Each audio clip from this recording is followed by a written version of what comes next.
Lizzie. I don't ever smoke the dizzy, but we can always share some ditsies. It's just a cup in time. This song doesn't have to rhyme. Life's all of us, not every moment we can be feeling fine.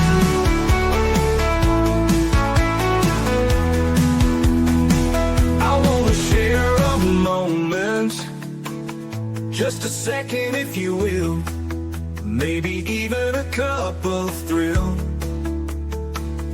We could share this performance. It's tea time, come sit with me. Well, welcome, guys. Miss Liz in the house. That's right, Miss Liz is here, and today we're going to be talking about pet grief. That's right. We have Reverend Kaleel in the house, and we're going to talk about how we grieve our animals. So, for all of the listeners out there, I want to remind you all that this is a live tea time show, and if you'd like to send in your comments, support, love, all that good stuff, you can during the broadcast.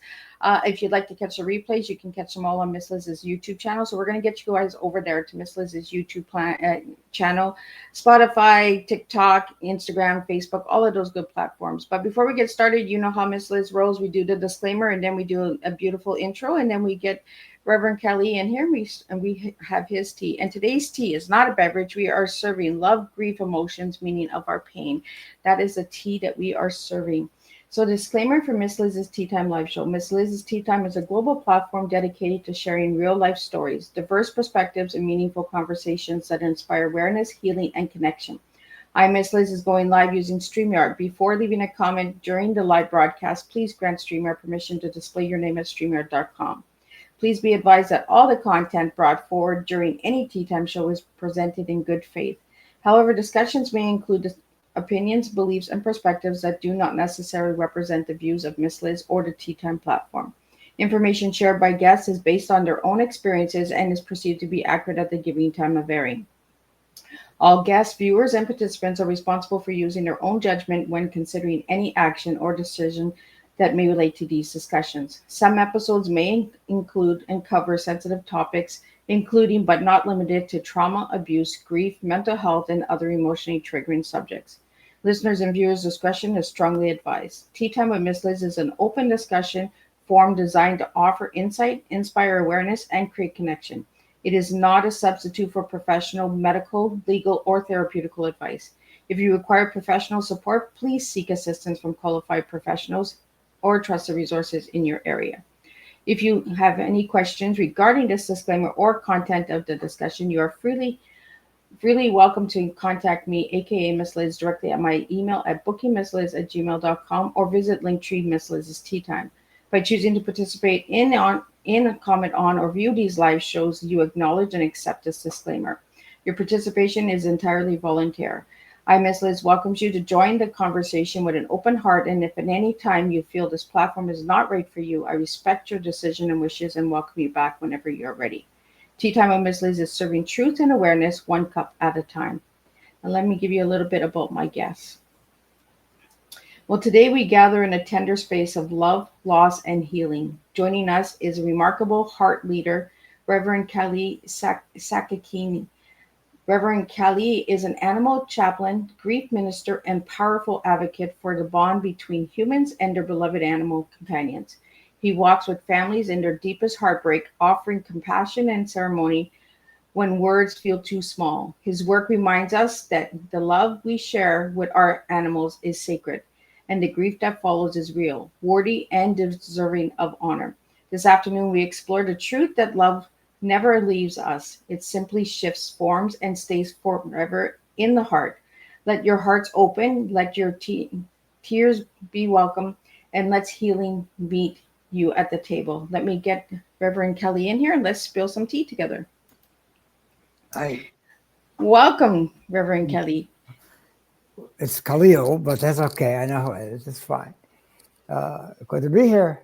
It is nice to have you here. And I am so honored to have you here to have this topic with animal grief, because there are so many people out there, including myself and my children, who have lost a couple of animals. I encourage my daughter to check out this tea time today as well, so she can hear some wisdom from you as well. So I'm going to start with some questions that came in for you, and we'll get that out there and some information and all that good stuff that you do.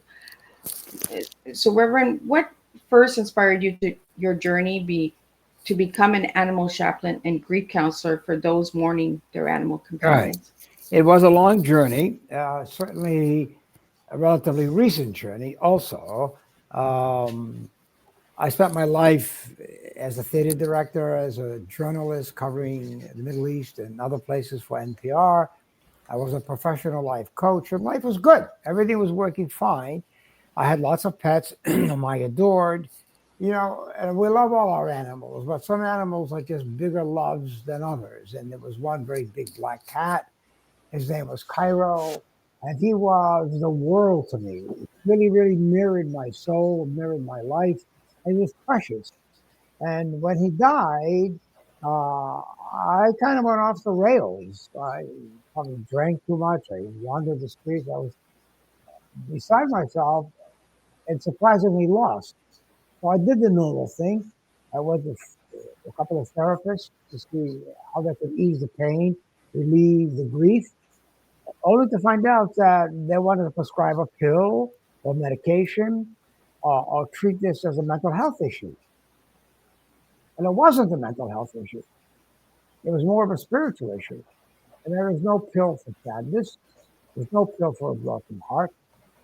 There is one for depression, but grief cannot be medicated because there's nothing wrong with us. So that realization was powerful. And I said, well, if I'm just realizing this now, there must be other people out there who have lost an animal companion and need this kind of special attention and compassion.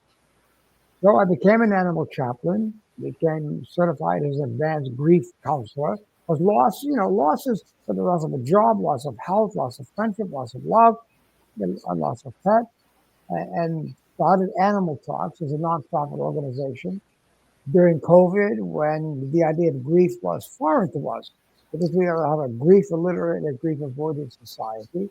But gradually, when we saw that about people that die, grief became an okay subject to deal with. We had repressed it, now it became to the forefront. And that's how Animal Talk started. And we've been very busy, thankfully, and not thankfully, who wants to be busy in this work? We are helping as much as we possibly can. And that's it in a nutshell. So, how did you get the name Animal Talks? How did I get to name it? Oh, Yeah. I don't know. I was asking myself the same question maybe a week or so ago. Where did the name Animal Talks come from? And I simply don't know. Certain things occur to us, either in a sleep state or waking state or walking, or somehow it captured the sense of talking with animals, not just in their present form, but in all the forms that they take. And that's the best answer I can give you because to this day, I don't know how we found the name or how the name found us, actually. Spiritual finding, right? I think so. I'm happy to say that. Yes. A guided gesture from somewhere. Do you think it came from the cat that changed your life? She is responsible for this totally. It's absolutely so. You don't see the direct line, but if you stop and think about it, yes, he died. I was lost. I found myself. And without his passing and without the love I had, even through and beyond his passing, I would not be doing what I'm doing. So yes, it's a clear line to me. Maybe not so direct. There are twists and turns, but he is very much the voice and the spirit of the work that we're doing, as are all the animals that have passed and talked to us and guide us in whatever we're doing. Well, it kind of goes with Animal Talk, right? The lost and found. You know, Say one, yeah. we have to lose ourselves in order to find ourselves, right? And that's what grief is all about, right? Is we lose ourselves, we lose that part of our life, but then we find that we have to learn to live in a new way. Yes, good point. I think you're right. I think the difference between, not to be pedantic, reconciliation and resolution. A lot of people talk about you're going to reconcile yourself to the death of the beloved, or it's time to move on. And we say, or it's time to find closure. And we say, who wants to find closure about some being, person, animal that you loved? And we don't want to resolve it. We want to reconcile it. We want to be able to bring together, to integrate the pain of the loss with the hope and the promise that love will take us someplace very special. And Reverend, how can we honor our pets? Through celebration, through memorial, through candles? How can we remember our pets?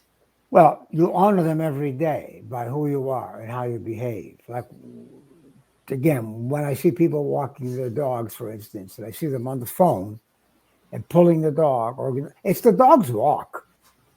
It's not your walk. It's the dog's walk. Get off the phone. Pay attention to the dog. See where he or she wants to go. That's one way of honoring their independence and their sense of personhood. Secondly, of course, honoring by, my personal opinion, becoming a vegan or a vegetarian. We're not eating the animals or loving one and eating the other. But this is my spiritual point of view. Now you're referring specifically, I think, to an animal that's passed. And I think in that case, the honoring, if it was established during life together, it will continue after the passing. And there are many ways of doing that. Some people, I planted a tree, for example, in honor of my cat. Other people will plant flowers or create a little marker or create a little shrine in the house where there are pictures and maybe the ashes. So celebrating the life of our pets that passed is critical, because we take grief, which is internal, and through ritual and ceremony, we externalize it. And that's an important step toward healing. So, Reverend, prayer, poetry, or quiet walks, what helps you process grief most? Stillness. Stillness. It's not attempting to say meditation, but meditation is too complex for me. It has too many ins and outs, and I don't understand it. For me, it's a stillness practice, which I work, because I'm also an animal communicator, by the way, and I don't do it especially well. My colleagues who graduated with me do it a lot better. But stillness is the way I get in touch, with the animals that talk, animal talks, or the spirit, or the personality. And that requires a combination of intuition and willingness.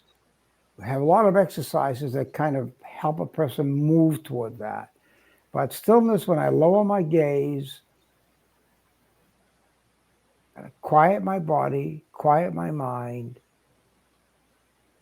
let the love envelop me. Don't try to achieve anything. Just be still, like a beautiful pool or pond. And the stiller you are, the stiller the water, the more deeply you can see into it.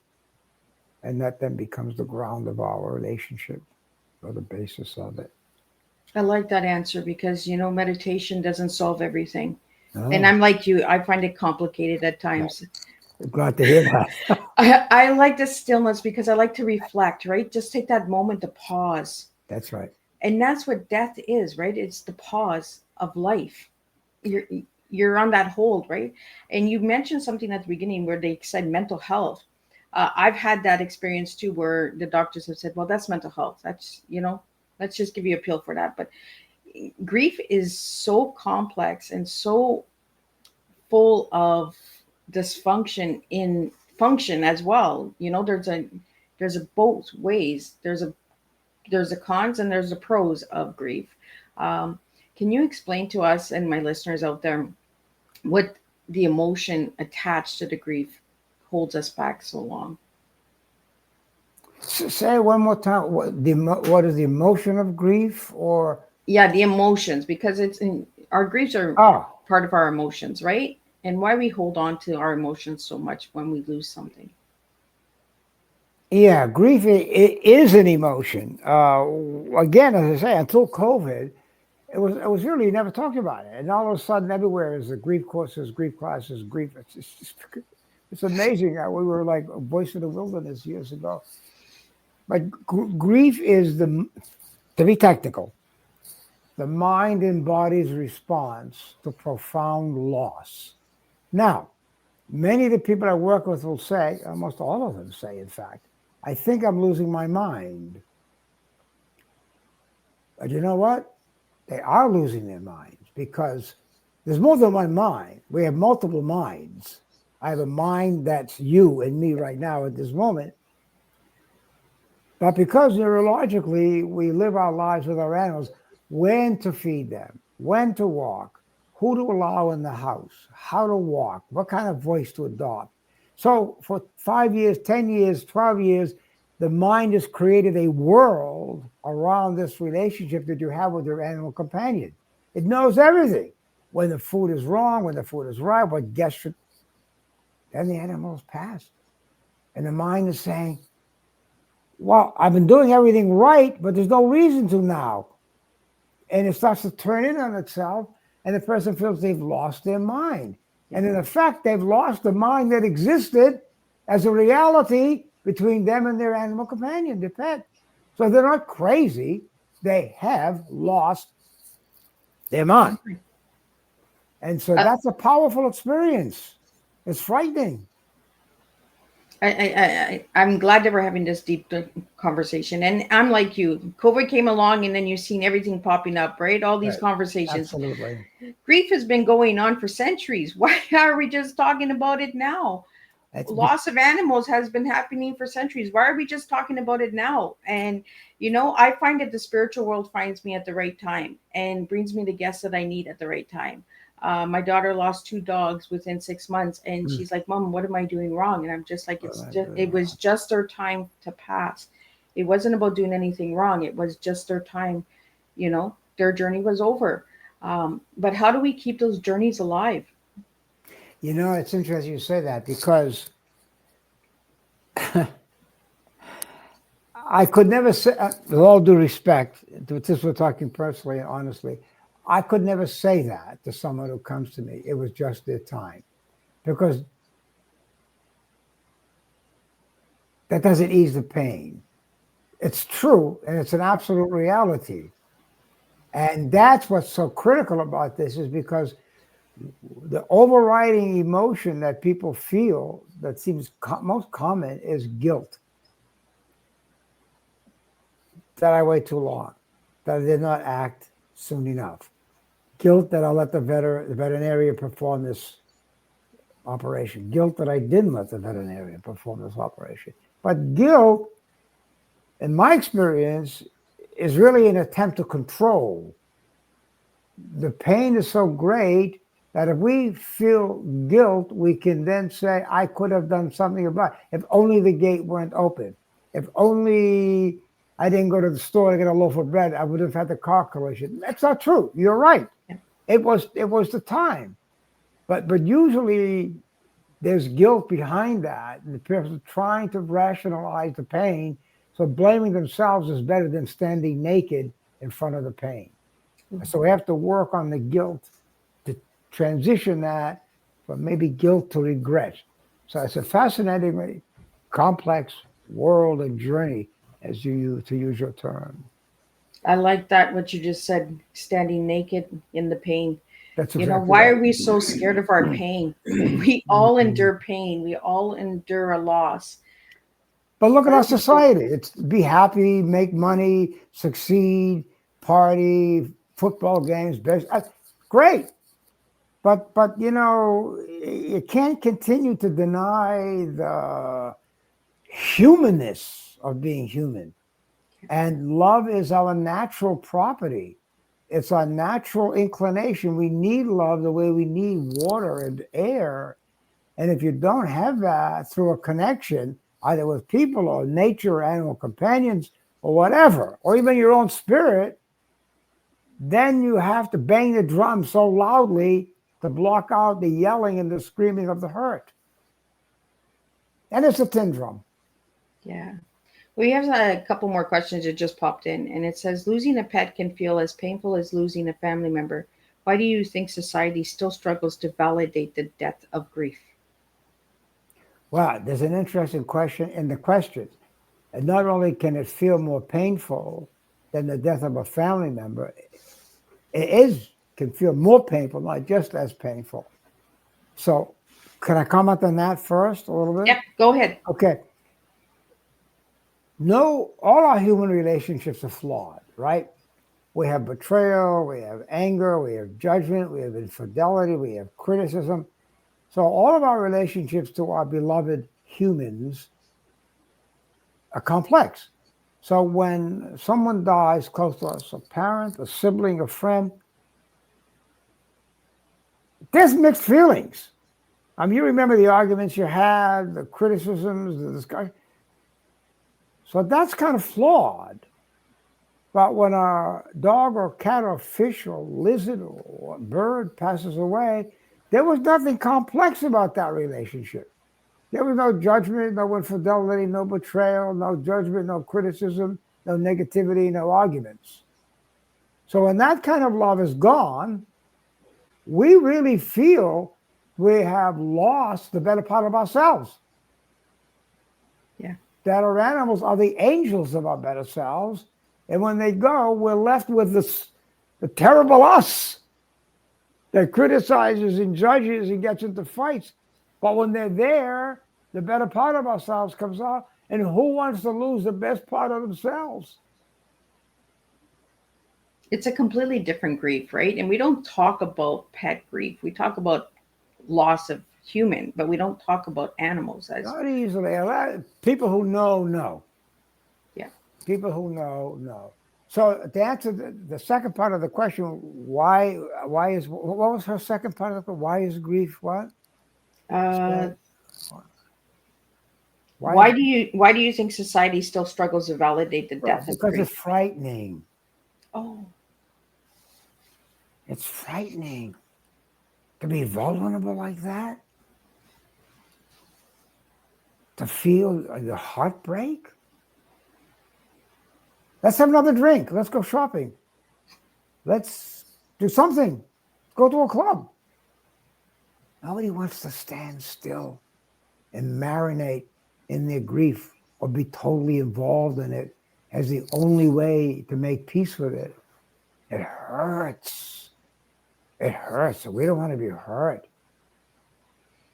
it comes back to that stillness, right? I think it does, which is another way of saying God or divine spirit or creative force.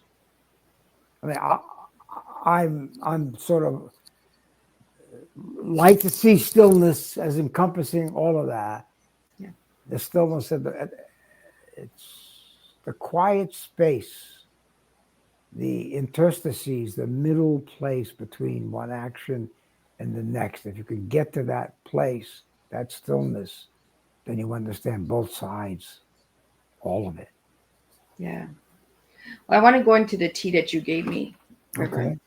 And the tea that you gave me was understanding that love and grief, love and pain are conjured emotions. How do we make meaning of our loss, not to move on?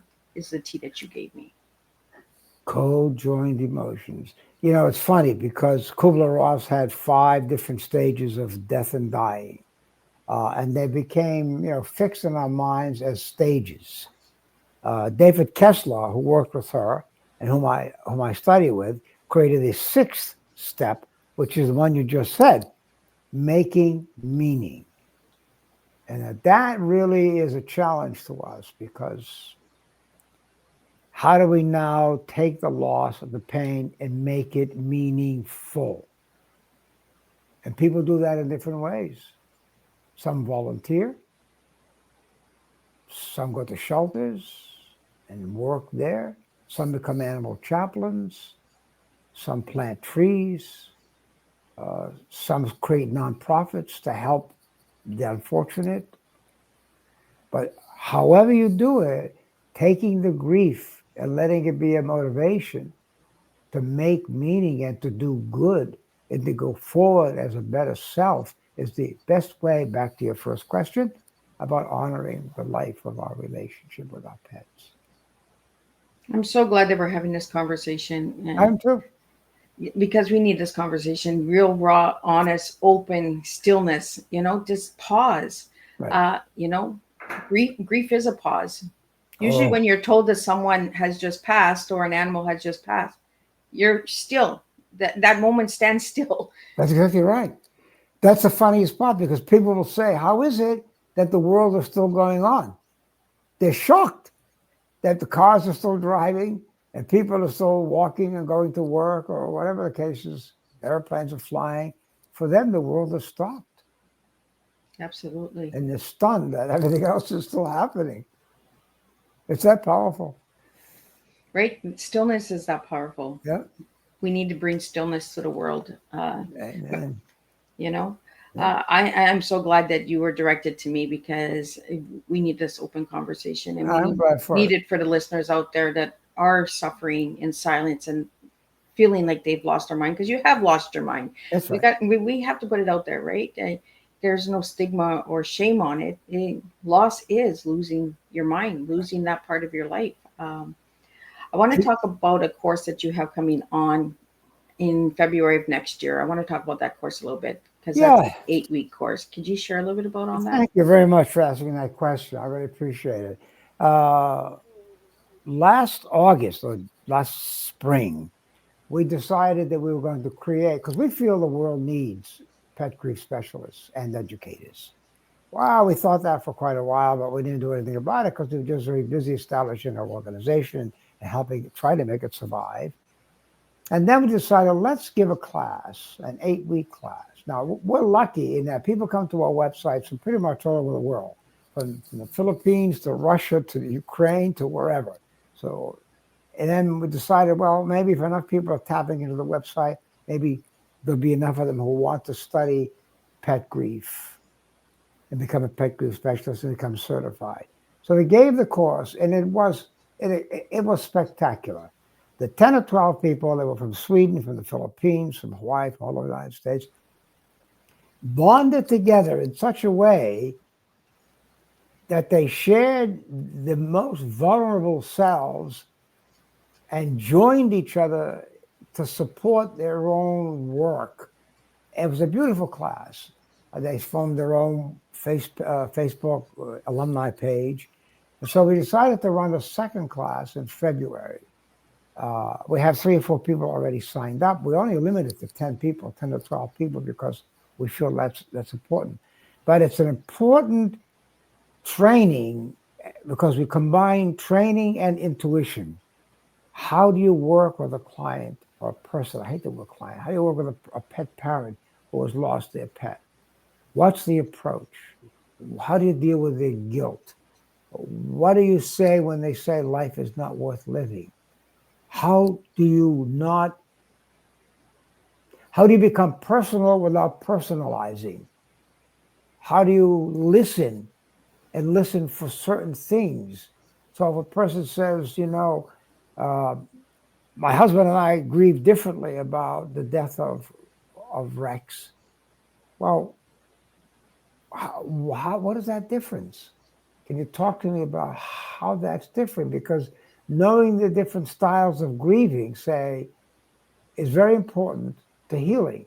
So the course covers a lot of this work and how we go from grief and pain to healing. And I welcome any of your followers, your listeners, your viewers to just go to the website and look at the curriculum and text me with any questions whatsoever. And I like to get that information out there. I like to do a deep dive on all of my guests because I like to find these courses and workshops that you have available. But you also have some ebooks on your website. If people would like to go to the website, could you just spell out the website for my audio listeners who are not seeing the video? It's Animal Talks. That's plural. Animal Talks, one word, Inc.com. AnimalTalksInc.com. The first thing you'll see is a pop-up talking about the class that's coming in February. Then there is an audio recording by me just saying, I will hold you. Take my hand. let's walk this path as companions together. Then there are lots of videos, lots of resources. On the top, I think there's one of the tabs that says shop, and there are 3 ebooks there, one on animal communication, one on pet grief, and one on how nature really is a salve and a balm for us when we're in pain. So it really is, and I'm not trying to be immodest, but it really is an award-winning website with a lot of resources and the curriculum for the class. And I would love people to just visit it, just maybe to be touched by it. And if they want to take the class, that's great. If they want to just have a few questions to ask me, we're here really to talk about whatever their needs are. Absolutely. And the name of those ebooks, I'm just going to shout them out for you, is The See Through Heart, Our Animals, A Journey Through Pet Loss and Grief. Those are all ebooks available on through your website as well. I think they're $10, something like that, And then you just pay it on PayPal right there. And you can sign up for the course and pay it on PayPal. It's just all there. But I would like to hear from your people. I'd like to hear what they think about this program, this chat we're having, what questions they have. Sometimes they don't want to ask a question publicly, like I can't stop crying. Yeah. Or why doesn't my husband or my mom or my dad understand this? Well, why can't I talk about this to my friends? They don't want to say that publicly. So if they really want a little private chat for a few minutes, we're happy to do that. Absolutely. And for all my listeners out there, please reach out. And we always love feedback from all these conversations. We try to get as deep and raw as we can. And we serve a real strong tea over here on Teatime. We have more questions for you, Reverend, and I'd like to get them out to you. Okay. One is, one lesson animal teaches us better than humans ever could. What is one lesson? Yeah. Wow, to pick one lesson. I guess it would be to love. I mean, that's all I can say. We love people, of course, and we love our children, and we love our partners. And animals bring a heartbeat to a house, into a home. I would say the biggest gift they give us is increasing our capacity to love and to be patient and to be forgiving and to not judge. And wow, if you can hold on to those qualities, that's a gift that just keeps on giving. And that's what I think is the key relationship. It's amazing what an animal can do, right? Literally amazing. And that's why the death is so profound, because nobody else could do that. There isn't a single human being in my entire life who has given me the love, the courage, the loyalty, the kindness, the sweetness, the forgiving nature of one of my animals. It's always fraught with disagreements and tensions, and so that's a blessing, and that's the still space that we're talking about too. That moment when you are with your animal companion, again, a bird, a fish, a dog, cat, that thing that takes place between the two of you is both dynamic and deeply quiet and still. Absolutely. Reverend, I want to talk to you about grief, the process of grief and burial, cremation. How do you feel about cremation for animals? I don't have an opinion. I think more that's an individual opinion. I don't want to prejudice anyone for or against it.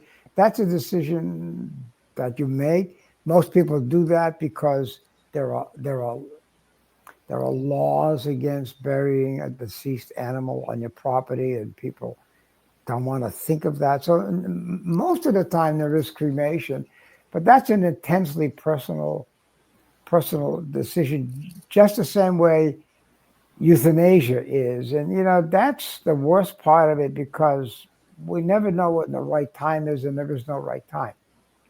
So I do advocate in-home euthanasia. whenever humanly possible.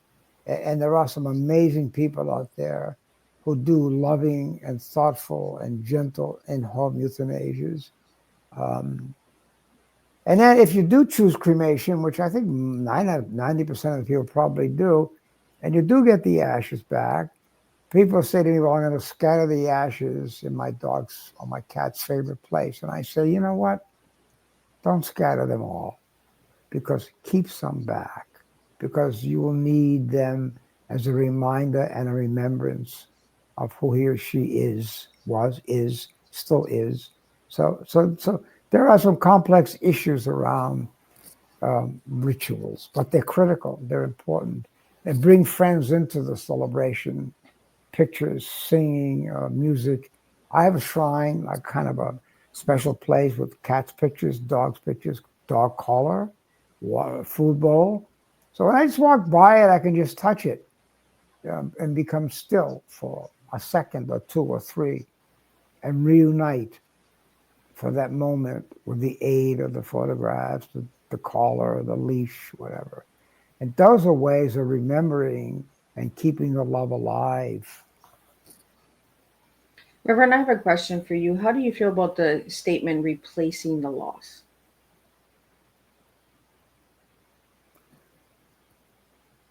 I probably don't even understand what that means, Like because replacing the loss of an animal. So you get another, like you lose a dog and you get another dog to replace it. I've heard many people who have lost animals saying, well, I'm just replacing my loss. wow. Well, if that were, God forbid, a child or a spouse or something, would you feel the same way? I mean, I just sort of replace my husband or replace my wife or replace my partner, just go to the supermarket and go down the right aisle and pick someone off the shelf, I guess. Um, no, we are never replacing the loss.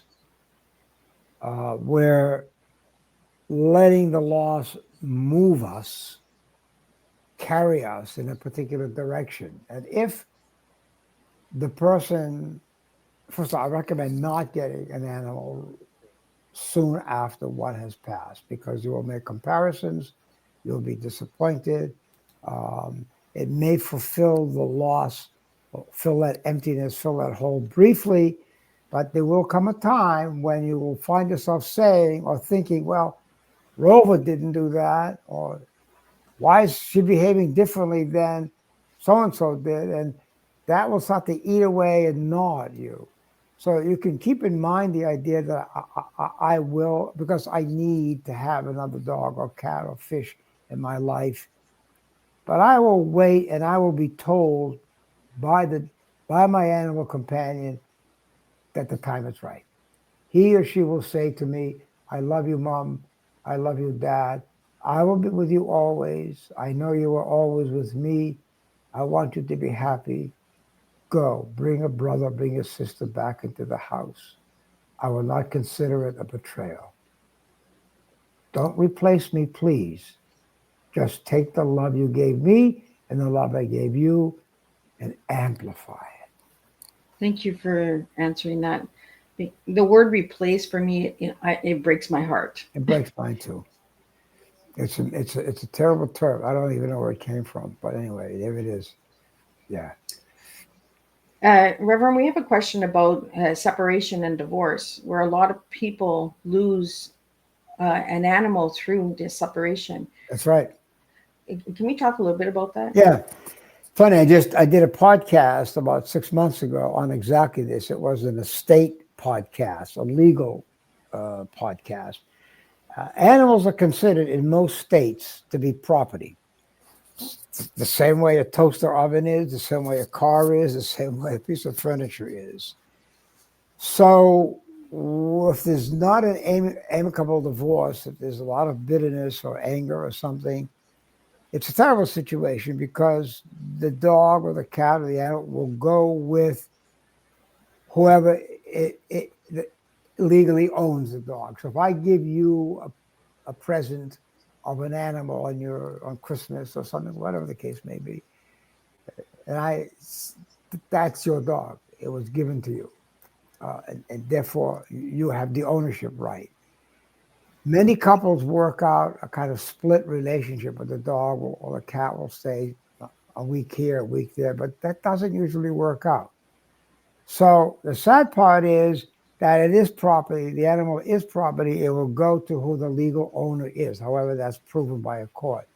The good news is that many couples love their animals so much that they will arrange for kind of shared custody, but that's very, very difficult because there's no legal reason to say you can't move, for example, as there might be with a child.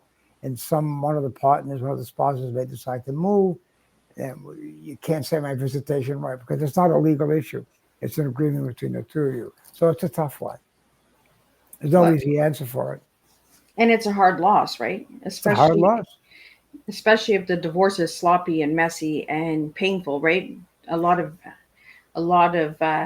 using the animal as a pawn. Exactly right. But also the animal was symbolic of a time when love was beautiful and great. You know, when they were getting along and things were happy. And that animal then becomes a symbol of better times, and it gets torn between the two of them. Because who wants to give up not just the animal, but the good memories? Well, Reverend, I want to talk about spiritual bond. Okay. Tell my listeners a little bit about spiritual bond, because you mentioned that a lot in your work. Well, what does that mean? I mean, there are all kinds of bonds, right? There are ties and bonds. I'm not sure the difference is, but a spiritual bond, I guess, this is a good question. It puts me right in the spot, and that's good. That's good. It really forces me to really clarify my own thinking. I think the spiritual bond is something that passes between people or people and animals, or maybe even animal and animal. Something, a state or condition or feeling that exists between the two, which is separate from and outside the world of noise, judgment, and criticism.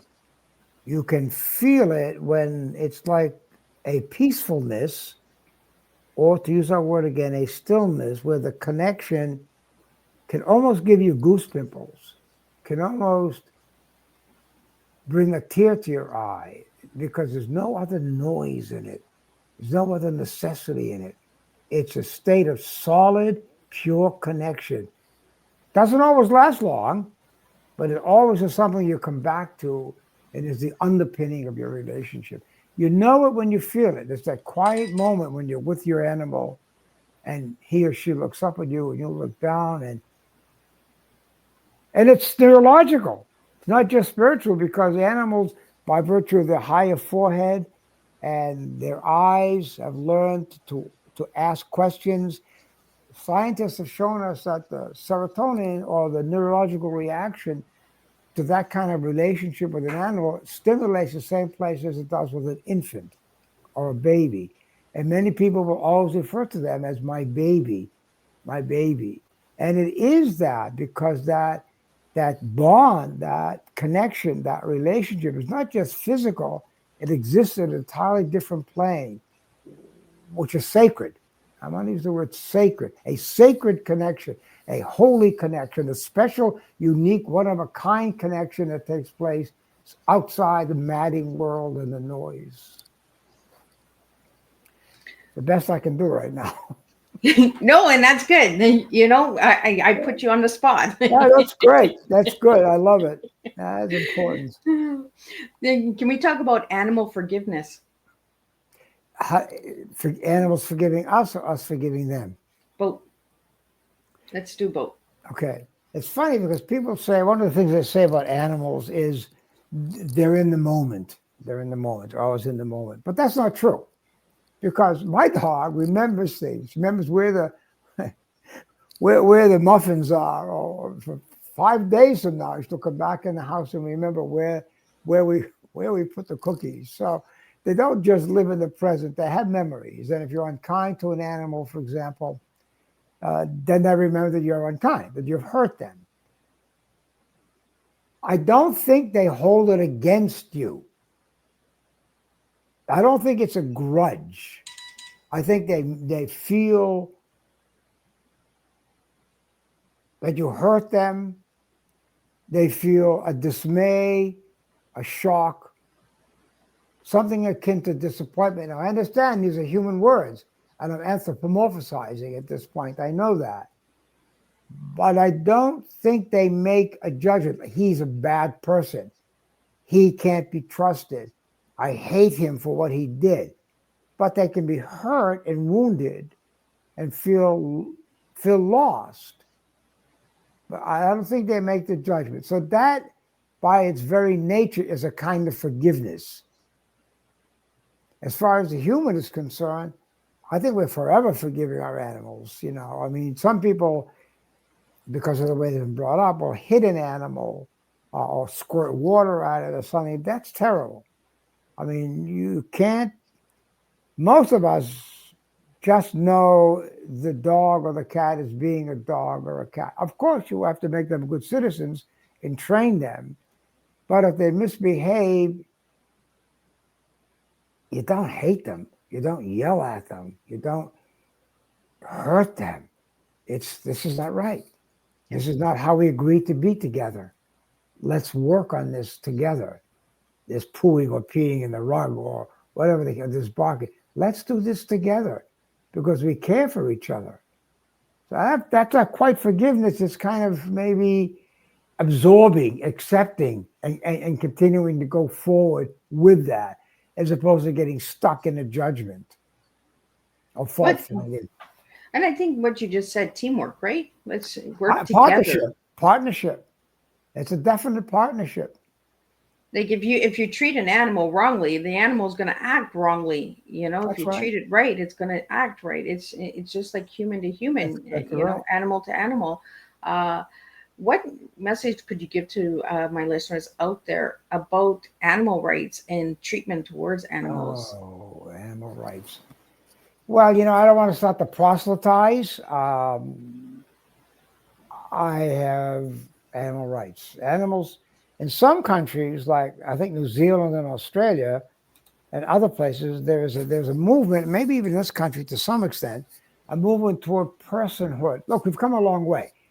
It used to be, you know, the animals were, and even when I was growing up, you put the dog in a doghouse, you put the cat out at night. Or the dog was used for defense purposes, plowing purposes, guard dog in the junkyard, whatever. Then gradually the animal moved its way into our house. And maybe it slept on the floor, and then the cellar, on the couch. Before you knew it, 25, 30 years, 40 at the most, the dog or cat was sleeping in our bed. And we were feeding them at the table, and we were taking them on airplanes. Well, that's a huge evolution. That's just an incredible evolution. So now what? They have rights. But the question is, the rights that your pet has to be accepted as who he or she is should extend to animal farming. I have to say that. The idea of, I think John Lennon said, if slaughterhouses had walls, everybody would be a vegetarian or vegan. So the animal rights, if you have animal rights for your pet, your beloved animal companion, I think you're going to extend that to the horrific billions of animals being slaughtered for our dinners or in laboratories and being experimented upon uselessly because computers now can replicate the results of an experiment seamlessly. So if you're going to talk about animal rights relative to your particular animal companion, you're going to extend that to all the animals in the world who are suffering abuse and cruelty at the hands of both scientists and agri-farmers.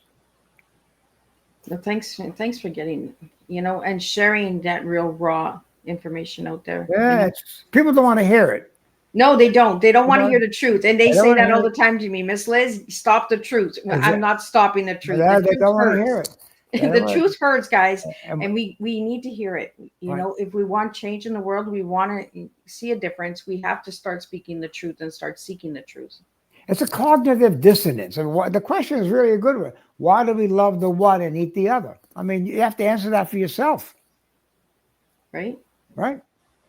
I have a problem when I go out to dinner if somebody offers lamb chops, or a steak. I just don't go out with that person again. And I wrestle with the idea, do I have the right to say to that person when we're out to dinner, please don't order, because it's, you're not ordering a steak, you're ordering a cow. Do I have the right to say that? Do I have the right to impose and I don't want to impose my beliefs on people, but I want to speak up for what I believe in. So typically, if I go out, I'll say to people, look, I'd love to go out to dinner with you. I would prefer for this one meal that you don't order animal flesh. If you don't want to come, that's okay. Order a salad. Order a salad, order soup, order pasta, whatever. Stop it. You don't need to have killer lamb in order to satisfy your hunger. Anyway, I hope your listeners don't get mad at me for saying this. No, and I feel the same way, right? We don't want to push our beliefs onto anybody and the listeners out there. But if you want to sit and spend time with me, understand that this is how I feel. Have some compassion for my feelings as Right. well. And if you are concerned with animal rights, you got to extend it, right? It can't just be Absolutely. limited to your household. Absolutely. But people don't want to hear that, though. Anyway. Reverend, you work with veterans and canine grief coping during the holidays. Can we talk a little bit about that as well? Yeah, we're just starting to do that. That's a new program. Well, we have a couple of partnerships that we think are going to work because we're adding a service to them. But when a first responder or a veteran loses his service dog, that's the same as, but very different from any one of us losing our beloved dog. Because I'm sorry, let me turn that off. When if we lose a dog, or say we can, That's why we do live shows, because life happens. I put that on silent. We can still go to the supermarket, we have lost a beloved animal companion. But a veteran who has suffered post-traumatic stress or some other issue, they rely on their dog to, say, wake them from a sound sleep when it looks like they're descending into a panic attack, or will tap them when they're sinking into a depression, or will ease their anxiety. So that's their lifeline. So we're learning to feel our way through this. So we're hoping that these partnerships will work out, because while the grief in many ways is the same, the nature of the relationship is sufficiently different that we have to get more finely tuned to this. So it's new for us, but we think it'll work. Well, and that's another thing we don't talk about, right? Is the loss of service dogs. Exactly. How many service dogs have we actually lost? We don't hear about those stories. No. And I feel that they're deeply important as well. We need to get those stories out, that these service dogs made a difference. They made a huge difference. A lot of service dogs are used with mental health, anxiety, and social connection, and that we don't talk about those stories. We don't get those dog stories out there. There's also cats that people are using now for service animals that we're not speaking about. There's a lot of things we're not talking about that we need to start talking about. I think we are. Shows like this, open the door. They raise questions. They provide the forum for discussion. They don't give answers, but at least give us something to think about and a direction to go in. Absolutely.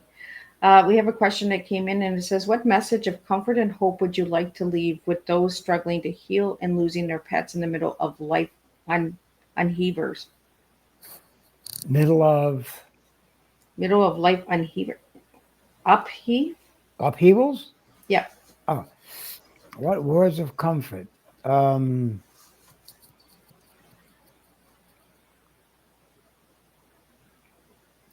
My job really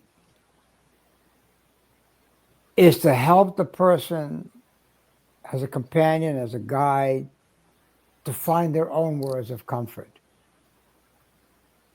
I wouldn't presume to provide words of comfort, because there will be saccharine and they will not come from the person who most needs it, which is the griever. So my work is to help them find that place or those words or that language within themselves that they can go to for comfort and solace. There are some things we can talk about. We can talk about ritual. We can talk about ceremony. We can move off of guilt, move from guilt to maybe regret. We can kind of ease their conscience with them, but they find their own way. It's their path. It's their grief. It's their journey. And if we can be of help in their finding their own solace and comfort, they also come with belief systems. Some people have strong faith, other people don't. So I would say our work is to help the person discover their own words of comfort and solace in life's upheavals. And Reverend, how do people become animal chaplains? Right. There are maybe 2 or 3, maybe there are a dozen animal chaplains in the entire country. And there are some organizations, I think not too many though, that offer what they call pet chaplaincy. But this, I guess you just have to do some research. I mean, the Emerson Theological Institute in California is probably the leader in training animal chaplains, and it's like a year-long process of very intense, very deep studying, whether it's biblical figures or figures from the Quran or figures from the Torah or ritual ceremony services. So you have to commit to it. And there are many forms that animal chaplaincy takes. Some work in shelters, some work in pet control, animal control, to provide a humane touch to that activity. I happen to work as a grief counselor, grief therapist. That's the work I do as an animal chaplain. So you have to find the right institute or theological school that offers this, and be sure you look at it carefully and closely. You don't want someone to be churning out certifications that have no value. And Reverend, what is your mission for Animal Talks, and what would you like to see happen with it? I'm very happy with the work that we're doing. I think we're now training people, which is an important part of our vision and mission. We're helping people individually. I would like us to be better funded because we're perpetually broke as a nonprofit. We have an international reach. I would like to continue to grow our services, make them more available, make people more aware of them, increase the number of healing circles that we have on a monthly basis. I think just doing more of the same, but more of it, I guess. About healing circles, I want to talk about those before we wrap up. Can you tell us a little bit about what healing circles are? For the longest, they began physically and locally in faith-based organizations, a particular church that had a wonderful space. And once a month before COVID, we would have a healing circle. And sometimes 2 people would show up. Sometimes nobody showed up.